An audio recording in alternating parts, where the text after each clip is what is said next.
Wall's campaign has been racking up support from both sides of the aisle for months now.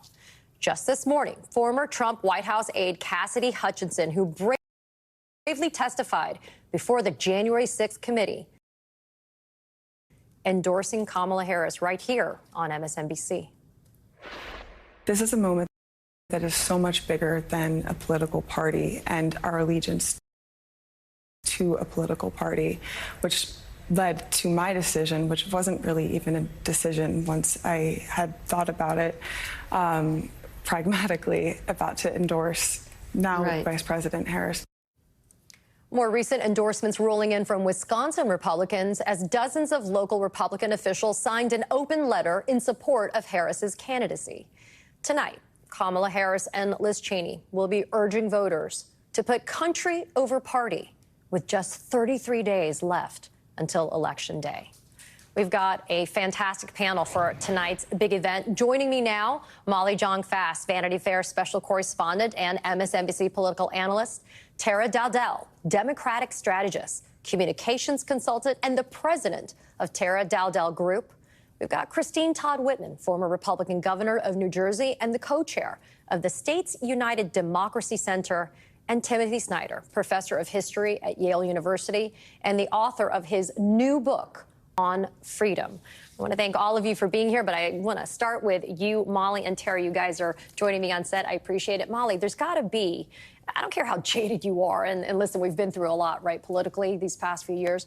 There's got to be something about the symbolism of having Kamala Harris and Liz Cheney at what is the birthplace of the Republican Party. So I think that what's happened here is two really important things, right? First is that they're creating this permission structure. You may not be a you may not be a Democrat, you may not like what she's offering, but you care more about American democracy than you do about the nuances of her political party or her political goals. The other thing is that what this does is it breaks through to these lower information voters, and they see that something is different about this election, that Donald Trump is not running as a normal candidate, that he really is running as an autocrat. And so when they see someone like Liz Cheney, who is famously not at all a liberal in any possible way, they say, oh, this is actually a very different election than previous elections. Tara, what are you expecting to hear at this rally? I mean, let's be clear. The structure of it is a Kamala Harris rally, but the location being the birthplace of the Republican Party and having at her side for the first time Liz Cheney endorsing her. Well, certainly, I think you're going to hear a lot of rhetoric around what the Republican Party used to be, where many Republicans want to return it, right? So I think that's going to be part of the message. And I think ultimately they're going to both of them will go after Donald Trump, and rightfully so. I mean, most people probably remember this, but Liz Cheney was part of the January 6th committee. Yeah. So she knows firsthand what Donald Trump did that day, what happened, what all his enablers did. And so I think you're going to hear a lot of messaging reminding people, because politics is all about reminding people. We're busy. We're working multiple jobs. We're working all the time. We're raising our families. And so politics is ultimately about reminding people, especially when you have a candidate like Donald Trump. I think we cannot underestimate how much people forget and how much time allows things to be romanticized. And then you have Trump on top of it with his revisionist history. So I think you're going to hear a lot of reminders of just what happened on January 6th and what a threat to democracy Donald Trump is. You know, Christine, I want to ask you, my colleague Yamisha Alcindor today, she got the chance to speak to some voters in Ripon, and take a quick listen to what they had to say. I think Vice President Harris and Liz Cheney are a great duo. I think they're role models. I think we need to get along. We need to get together and go forward, not be divided so much. It's a good sign that some Republicans are going to vote Democrat, even though they disagree with the policy, you know, because they just can't get on board with Trump. Christine, we talk about putting country over party, and that's something that you are familiar with. Does this unlikely alliance that we're going to see together on stage between Cheney and Harris send a strong enough message to not only GOPers, not just Republicans, but also maybe independent voters that might be sitting there saying that this is enough of an alliance to convince me to be able to vote for Kamala Harris? Well, I certainly hope so. I mean, Liz Cheney's conservative credentials cannot be denied. Mm-hmm. And it wasn't until she saw what was going on and what Donald Trump did in trying to overthrow the election that she stood up for her principles and stood up for the Constitution and the rule of law. And she held to that. And that's what people should remember and will remember, I believe, and understand that, hey, this is really serious. Here's someone who is grown up in the Republican Party. Her father was a vice president in a Republican administration, and yet she's willing to stand up and say, we cannot let this man, even though he pretends he's a Republican, which he is not, we cannot let him near the White House because the damage he's already doing to our country is shameful. And what he will do if he were to get the reins of power back again is terrifying. Tim, there's this idea about the protection of democracy. And as we heard from Tara, there's going to be a common denominator, I believe, in the messaging that we're going to see at this rally. The common denominator being the danger of another Trump administration, another Trump presidency. There are some that criticize us by saying it's hyperbolic for us to emphasize how existential of a threat Donald Trump poses to democracy. And yet, the fact that we see these two figures together in Liz Cheney and Kamala Harris, does that resonate enough for people to say, you know what, I understand what's at stake? I think what's special about this election is that there isn't really a middle ground. The way things are isn't going to continue. Things are going to get much better, and they're going to get much worse. And that's not what folks want to think. They'd like to think no matter what happens, we're going to muddle through. But in this case, I'm afraid that's not true. We have someone who attempted a coup d'etat, trying to come back to power. We have someone who lied about the outcome last time, prepared to lie about the outcome this time, much better prepared to do so than the last time around. But I would stress that even as we worry about how the system could break, country over party is fundamentally a positive message. Mm-hmm. Every election is country over party. Every vote is country over party. We should always be voting for what we think is best. So I think there's also a very heartening and encouraging aspect to this that will come through. Tim, I want to stay with you for a second because I want to ask you about a report from the New York Times. The writers of that piece, they spoke to 50 former top DOJ and White House officials, asking them about what they perceive to be the risks of a second Trump term.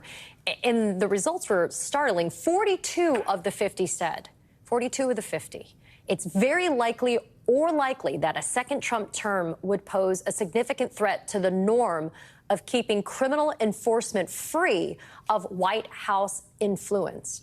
I mean, Tim, do everyday Americans, the ones that we talk about all the time on this network about the kitchen table issues, right? The economy, education, culture wars, these things, they're also just as important, if not less important, than the idea of what's at stake when it comes to the future of democracy. I think maybe what people will start to understand is that all of these things hang together. So if we don't have the rule of law because the president is using his office to oppress his enemies, if we don't have the rule of law because the president flouts it, says it doesn't matter, if we don't have a functioning federal government because under Project 2025, all the people who are competent are fired and replaced with loyalists, then all those kitchen table issues also get worse. People aren't going to get their Social Security checks. Businesses aren't going to be able to get permission to do the things that they need. It's the stability that people want hangs together with the rule of law. So those of us who are trying to prevent this country from falling into some kind of autocracy are also the same people who are trying to keep people doing better around those kitchen tables. It's really all one issue. It's one thing.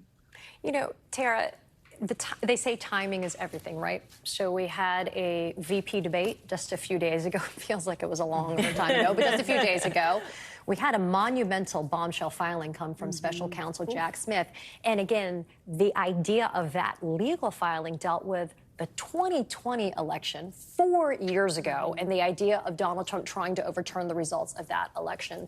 And now we have this rally that, for those of you that are tuning in, what you see on your screen, we're looking at Ripon, Wisconsin, and it's going to be a rally where Kamala Harris and Liz Cheney are going to be together, and they're going to be there to talk about country over party. But, you know, Tara, these are 1-2 punches, right, of moments and events historically as we're 33 days away.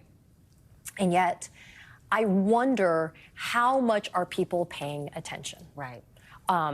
Molly mentioned the low information voter. Those are always a concern for a lot of us. But how much are people really paying attention as we are so close to Election Day in November? I think people are paying attention a lot more to this election. Yeah. First of all, Donald Trump being in anything tends to draw attention because that's his shtick, right? Like that's his game. And he's actually very good at it, right? Unfortunately, he's very good at it. But I think I want to go back to your other question, too, because you raised a really good point. How do you connect these issues, right? These threats to democracy to the everyday issues? That there is the trick. Because politics, I said first, is about reminding. It's also about connecting. Not just connecting with voters, but making sure they understand that if people are not prosecuted for, say, crimes that they commit because of Donald Trump, right, his Justice Department and their interference, right, the housing market. We look at speculators and private equity and all the things that are happening there. And a lot of times people are equating that with other things. But you connect the dots. If you allow Wall Street unfettered, if you allow unfettered regulation, right, where there's no regulation, then that does mean something for your pocketbook. So what the job of Democrats, which is not an easy job, is to connect those dots simply. Like, no regulation, what does that mean for you and your pocketbook? And it means a lot. And Democrats have to hammer that because they have to make those, they have to bring those two, they have to connect those dots. And Molly, I mean, is that happening, though? Because we do see a very concerted, very conscious effort by the Harris-Walz campaign to make these issues matter, to weave them all together, to say that there is a through line here, that it's a better opportunity economy. If you go with Kamala Harris and Tim Walz, you don't get that. And you also get the complete restriction, if not elimination, of individual